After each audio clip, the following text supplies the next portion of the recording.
to link what they're doing with what is expected for that child by the time he enters kindergarten.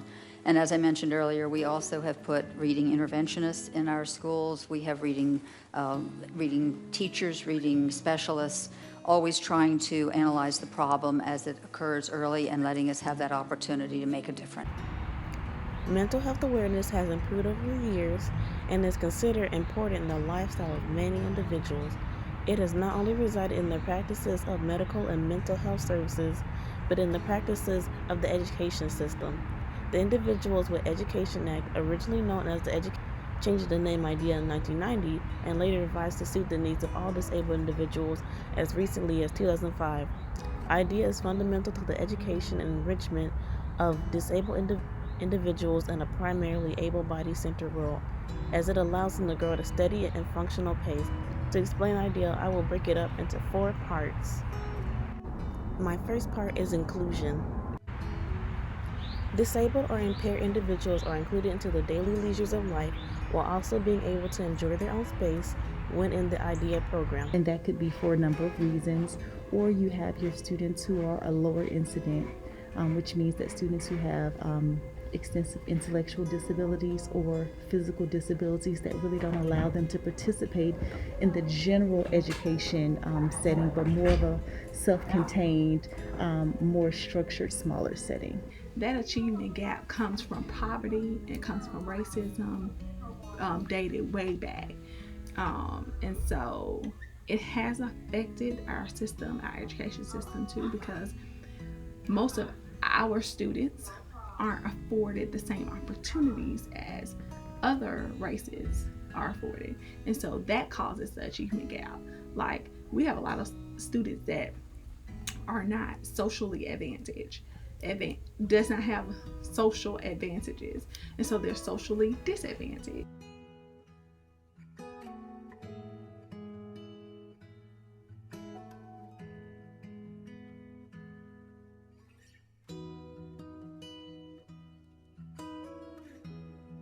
My second part is difference.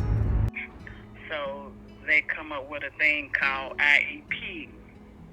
And so what the IEP did is it made a written statement of what the child need in order to get help in the classroom, so that his or her teacher know that that child needs extra time in doing her classwork, or extra time in doing the homework, need extra time on the project. Sometimes people may assume a child or a person has autism because they're weird. They may say they're weird, or they don't look at you in the eye or something. And that's not it. Those aren't just the only things that would be considered characteristics of a child or a person with autism.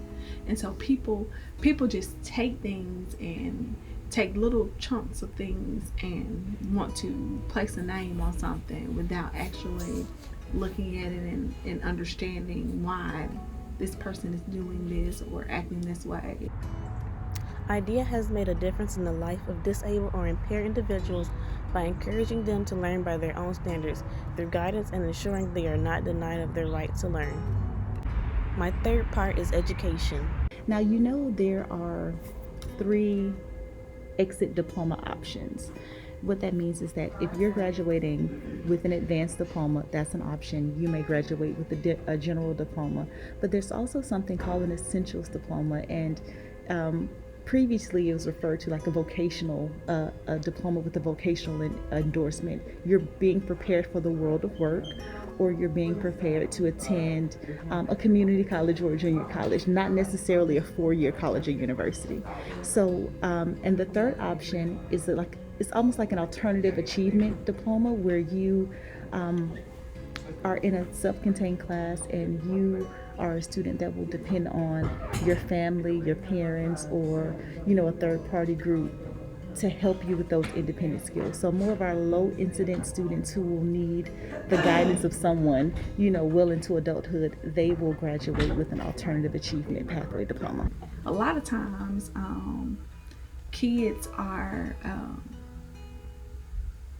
especially our Black boys, they're looked at as defiant or hyperactive or impulsive. But a lot of times they just need someone who cares.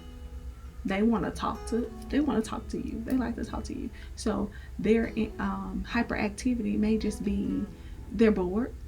They need challenges. You know, sometimes we'll look, I see it all the time.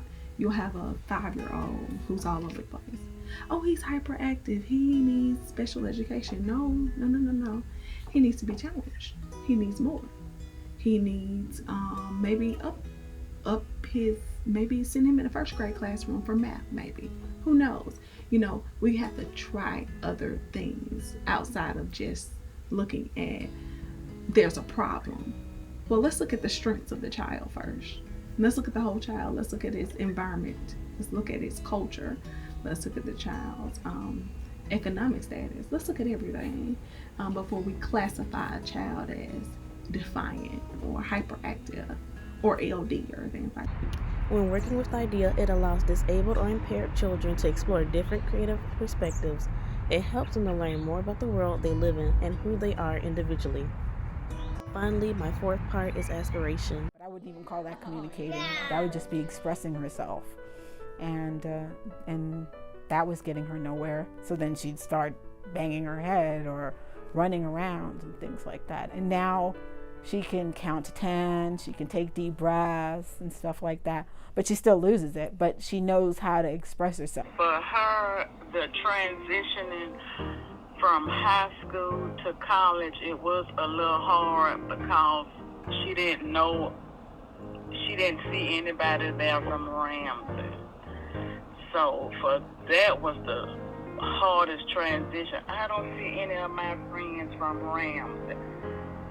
But we had a counselor there to help her to make her transition from high school to college be a little bit easy. He gave her what they call a mentor. So once the counselor gave her a mentor to like help her get familiar with everything, now she likes going. By allowing disabled or impaired children to become more in tune with themselves, who they are as a person, it gives them confidence in their ability to bring change in the world